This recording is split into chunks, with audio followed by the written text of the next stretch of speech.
Hello everyone, my name is Muhammad Rafli Kamil, one of the students from Economic and Business Landscape Analysis from GM20 in SBM ITB. Today I'm going to present the strategic pricing in the soft drink industry, a game theory analysis of Coca-Cola and PepsiCo as the form of submitting one of my assignment from Economic and Business Landscape Analysis. Let's just begin. First, we have the industry and player background. So, in this case, in this topic, I choose two large company, which is Coca-Cola and Pepsi, which were found early 1900 and has been a rival since that day. Which Coca-Cola also owns another large company such as Fanta, Sprite, Minute Maid, and of course Coke itself. Also, Pepsi owns another large company such as Gatorade, Tropicana, Mountain Dew, Lay's, and Doritos. They both control more than 70% of global market share. In this case, they can count as an oligopoly, especially duopoly. And also in the table on the left bottom, which is the table based by the data I took from the time period of 2023 reports, Coca-Cola earns about $46 billion in global revenue with a 22% of profit margin, while PepsiCo generated the 91%, $91 billion with a 10% of margin. These numbers show us the massive stakes involved when either firms change its pricing and why understanding their strategies matter.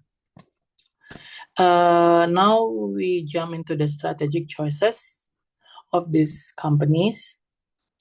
I put the same table again to recall that these two giants constantly compete in pricing, self-space, and promotion, forming a text case of strategic interaction.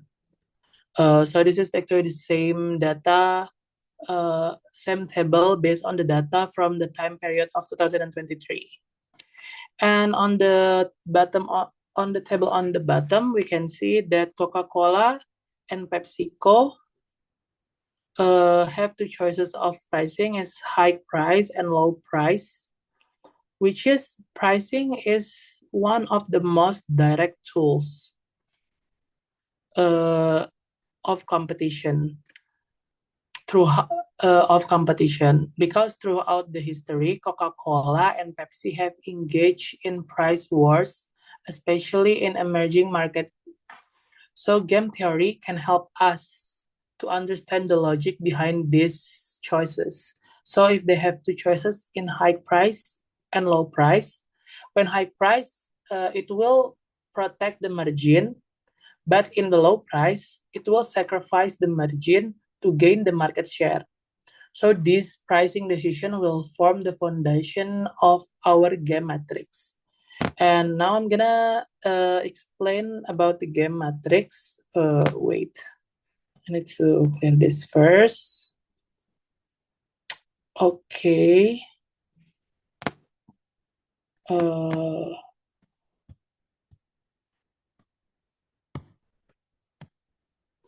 Okay. In this game matrix, I put the same table again on the top just to explain that from the global revenue, we know that Coca-Cola earned $46 billion and PepsiCo earned $91 billion, which means that if you want to know the amount of the net profit, we just need to times the net profit percentage times the global revenue, right? So if we calculate that, we're gonna know that the real profit, like the one on the table on the left, we can know that the real profit of Coca-Cola is 10.7 and the real profit of Pepsi is $9 billion. And I just try to convert it into the scale result. Actually, it's actually the same. I just want to make it easier to discuss because on the high and low pricing, we just want to know the price. No, I mean the simple number. Sorry, the simple number rather than the number with the dollars and billion stands with dollars and billion. So I just want to make it simpler. So I convert it into the simpler result, simpler number. So so I just subtract each of them with 0.2 billion just to get the simpler number. All of them are subtracted into 0.2 billion. So the company of Coca-Cola, the scale result is 50, which means it was gained by the real profit, right? And the PepsiCo is 45. So now if we're simulating the pricing strategy, the price matrix here, if Pepsi set the high, actually it's divided into 4 scenario. It's the first, the first, the second, the third, the fourth. Yeah. Okay. If Pepsi sets the high price and Coca-Cola also sets the high price, it's actually the baseline. So if both companies choose high price, they maintain the margin and stability the same as they have gained previously. So it will be still 50 and 45. Yeah. But if Pepsi sets the low price and Coke set the high price, it will be, I have actually calculated it before, it will be 30 and 53. Why? Because if Coca-Cola keeps price high, while Pepsi lower it, Coke loses market share and drops about 40% in profit. It's 40%, sorry. Yeah, Cox is 40%, decrease 40% in profit, but Pepsi will gain 80% in profit. These numbers of percentage decrease and increase is actually my assumption, but not just a random assumption because I assume it based by the more realistic data and assumption, and I'm gonna explain it later on the next slide. Let's just use this percentage first on this discussion. And for the third scenario, which is when Coke set low and Pepsi high, it will be 58 and 32 with the Coca-Cola will increase by 16% of profit, and Pepsi will lose 30% in profit. And if they both set the low price, it will be 37 and 35, assuming that they both decrease in 26% and 22%. Sorry. Yeah, it's like this actually. And now we're gonna jump into the same discussion. It's the game matrix also, but it's with a further explanation for me.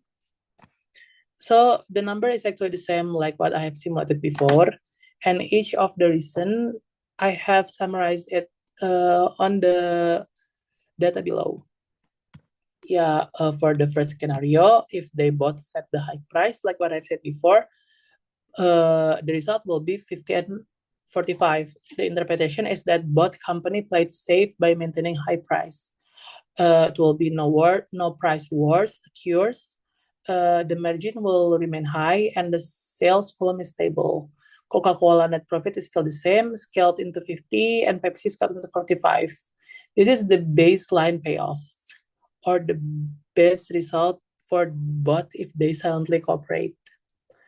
And if the Coca-Cola sets high price, Pepsi sets the low price, the interpretation is that Pepsi lower its price to attract more customer.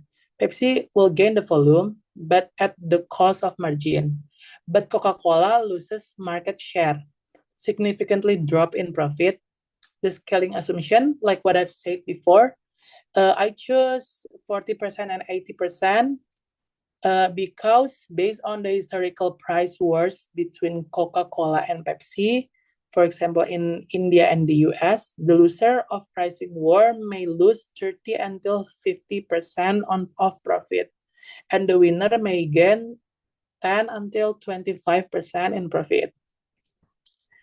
So that the same percentage is the similar kind of percentage was assumed on this scenario, right? When Coca-Cola sets low price and Pepsi sets the high price, so Coca-Cola gains about 60% from 50 into 58 of the decrease, and Pepsi loses about 30%. So they decrease about 30% of the profit from 45 into 32. I'm sorry, the Coca-Cola get the increase and Pepsi get the decrease. And the assumption is that in this scenario, Coca-Cola aggressively cuts price and wins market share, and the volume will increase. Pepsi lose share even though margin remain high, overall profit drops. In the last scenario, which is 37 and 35, when they both set low price, the interpretation is that a full-blown price war begin. Volume rise, the margin collapse. Both companies are forced to over-discount, lower profit than baseline. Scaling assumption is that Coca-Cola drops 26% from 50 becomes 37, and Pepsi drops 22% from 45 into 35. This is the Nash equilibrium actually, not the most profitable outcome, but both are pushed this defense position. I'm gonna explain more about the Nash equilibrium on the next slide. Nash equilibrium analysis. So from the same table we have simulated before, I put it again, but mark the Nash equilibrium 1 into the red one when the Coke low and Pepsi low become 37 and 35. So the Nash equilibrium is actually happens when neither player can improve their outcome by changing their strategy alone. So both firms choose low price ending at 37 and 35. At this point, if either one change unilaterally, they lose profit. So 37 and 35 is the Nash equilibrium, even though it's not the best overall outcome. Why it's not optimal? Because it's actually a prisoner's dilemma, one of the game theory of this material. So look at the top left corner. If both choose high price, they get 50 and 45, which is better than 37 and 35, right? But because both fear losing market share, they don't trust each other and end up choosing low price, which leads to the earning less. This is a classic prisoner's dilemma in oligopoly pricing, actually. So the game theory of this case is the prisoner's dilemma. Why is it called the prisoner's dilemma? Okay, because both player, Coke and Pepsi, have a dominant strategy to set the lower price. If they both cooperate to choose the high price, they both earn 50 and 45, which is the highest combined profit. But they don't trust each other. They don't trust each other to stay high. So they both lower the price into 37 and 35. Which comes to the lower profit for both. And once they both choose low price, neither wants to improve, right? This is the Nash equilibrium. So they end up worse off than if they had cooperated before. Just like in the classic prisoner's dilemma dilemma story. So rational choices leads to a worse outcome. So what is the implementation of the real world connection, or like in the business case, the real world of business case? So in oligopolic industry, like soft drinks, airlines, or telecom, companies could earn more by mutually keeping price stable. But due to fear of losing market share, they often start price wars. The result is lower profit margin for everyone, just like 37 and 35 in the matrix I've simulated before. Yeah, the conclusion of this is that this case illustrates a classic prisoner's dilemma in an oligopoly market.